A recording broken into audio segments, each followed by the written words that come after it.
বড় মাইয়ার আবদারে আজকে রান্না হইলো চিকেন বিরিয়ানি। তাই ভাবলাম আপনাদের সাথে একটু শেয়ার করি। তার আগে আমাদের বাঙালি রান্নার তরফ থেকে আপনাদের সবাইকে স্বাগত জানাই। এখনকার বাচ্চাদের যেন একটু বিরিয়ানিটা বেশি পছন্দ। যে কোনো খাবার দেন আর বিরিয়ানি একদারে, সবাই শুধু বিরিয়ানিটাই পছন্দ করে। যাই হোক, বিরিয়ানি রান্নার জন্য প্রথমে বাসমতি চাল সেটা ভিজায় রাখছিলাম আগে 2 ঘন্টা মতন। আর এইদিকে একটা গামলা মধ্যে জল ফুটতেছে, তার মধ্যে তেজপাতা, গোটা গরম মশলা, আর একটু পুদিনা পাতা, আর একটু তেল, আর একটুখানি নুন, আর একটুখানি ভিনিগার দিয়ে দিলাম। তারপরে দিয়ে দিলাম চালটা। এইবার ভাতটা ফুটুক, 70 থেকে 80% হলেই কিন্তু ভাতটা নামায় নেব। আর এইভাবে ভাতটা রান্না করলে একদম পুরো ঝরঝরে থাকে। এইবার এইদিকে একটা কড়াই নিয়ে নিছি, কড়াইয়ের মধ্যে দিয়ে দিলাম সর্ষের তেল বেশ খানিকটাই। তার মধ্যে আলু দিয়ে দিলাম। এখানে 3টা আলু দিয়েছি, বেশ বড় সাইজেরই, 6 টুকরো করছি। সেটা একটু নুন আর হলুদ দিয়ে ভাজে নেব। এইরকম একটু লাল লাল কইরা এবার আলুগুলো ভাজে তুলে নেব।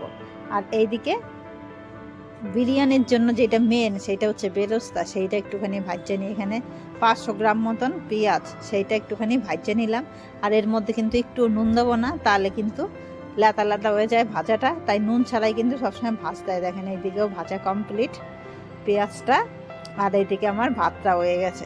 এইবার কড়াইয়ের মধ্যে ওই তেলের মধ্যে দিয়ে দিলাম গোটা গরম মশলা, জিরে আর তেজপাতা ফোড়ন দিয়ে এইবার দিয়ে দেবো মাংসটা মুরগির মাংস এখানে 1 কিলো আছে। আমি প্রথমেই এটা ধুইয়া পরিষ্কার করে জল ঝরাই রাখছিলাম। সেই মাংসটার মধ্যে দিয়ে দেব। এইবার গ্যাসের ফ্লেমটা কিন্তু একটু জোরে এরকম প্রথমে, তারপরে একটু নাড়াচাড়া কইরা 3 থেকে 4 মিনিট মতন। এরপরে এক এক করে এর মধ্যে মশলাগুলো দিয়ে দেব। এর মধ্যে একটা মশলা আমি জিরা, গোটা জিরে, কাঁচা লঙ্কা, রসুন, আদা, গোলমরিচ সব এইগুলো একসাথে বাইটে নিয়েছিলাম, সেইটাই আমি দিয়ে দিলাম এর মধ্যে। 5 থেকে 6 চামচ মতন হবে এখানে।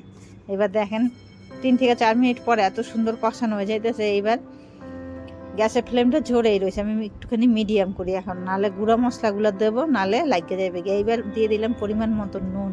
এইখানে 2 চামচের 2 থেকে আড়াই চামচ নুন দিলাম। আর দেবো হলুদ 2 চামচ, 1 চামচ জিরার গুঁড়া, 1 চামচ লাল লঙ্কার গুঁড়া, কাশ্মীরি লঙ্কার গুঁড়া। এইবার এইগুলো দিয়ে আবার একটুখানি গ্যাসের ফ্লেমটা কম কইরা সুন্দর করে কষায় নিই। দেখেন কত সুন্দর কষানো হয়ে গেছে। এইবার এর মধ্যে দিয়ে দিলাম বেরেস্তা ভাজা একটুখানি, আর দিয়ে দিলাম টক দই। এবারে দিয়ে একটুখানি কষাইয়া এর মধ্যে দিয়ে দিলাম আলু। এবার আলুটা দেওয়ার পরে সামান্য একটুখানি জল দেব। জল দিয়ে আবার একটুখানি কষাই নেব। ওইদিকে হয়ে গেছে। আর এইদিকে দেখেন ভাতটা আমি চাল ঝরাই নিছি। এইবার ভাতের মধ্যে দিয়ে দিলাম মাংস, আলু সব এগুলো হাতায় করে দিয়ে দিই। এরপরে এক এক করে একটুখানি ভাত দেব, আর একটুখানি বেরেস্তা দেব, যেইগুলো আর কি সব দিতে হয় সেইগুলো সব। আর হচ্ছে একটা বাটির মধ্যে গোলাপ জল, কেওড়া জল, আতর, মিঠা আতর, আর কেশর আর দুধ, সেটা গোলায় রাখছিলাম, সেইটাও দিয়ে দেবো একটু করে। আর এরকম করে ভাত দেবো 3-4 হাতা কইরা, আর এরকম মাংস দেব, আর হচ্ছে গোলাপ জল, কেওড়া জল যেটা বানাইছি সেইটা দেবো, আর একটু বেরেস্তা দেবো, আর বিরিয়ানি মশলা দেবো। এইভাবে লেয়ার করে নিতেছি আমি পার্ট বাই পার্ট। এইবার শেষেও যা যা বাদ বাকি ছিল সবই দিয়ে দেবো। মাংস, চা মানে ভাতটা, আর হচ্ছে মশলা যা বাদ বাকি আছে সব দিয়ে দেবো। আর সামান্য ওপরে একটুখানি পুদিনা পাতা ছড়াই দেবো। পুদিনা পাতা দিলে না বিরিয়ানিটা স্বাদটা সত্যি সুন্দর। আর দিয়ে দেবো এর মধ্যে বিরিয়ানি মশলা বেশ খানিকটা, আর দেব ঘি, আমাদের ঘরেই বানানো দেশি ঘি। এত সুন্দর গন্ধ না এটার। এইবার এইগুলো দেওয়ার পরে একটা ফয়েল পেপার দিয়ে আমি এটা ঢাকা দেবো।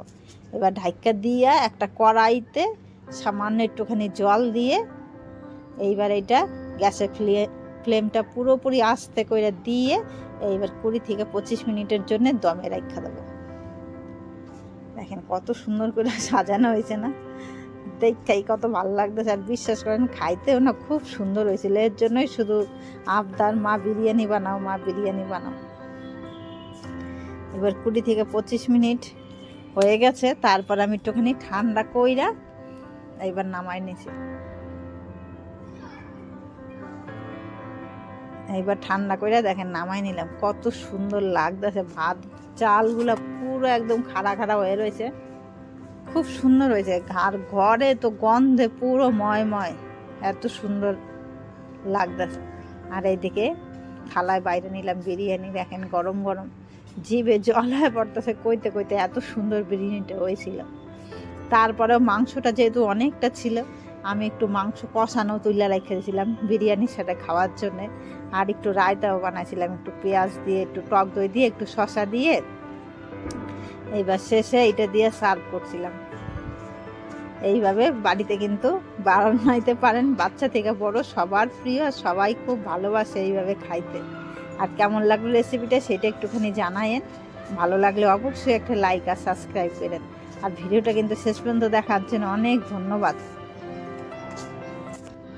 আর মাঝে মাঝে কিন্তু এরকম একটু স্পেশাল খাবার কইরা দেওয়াই যায় বাচ্চাদের, বড়দের, তাদেরও ভালো লাগে।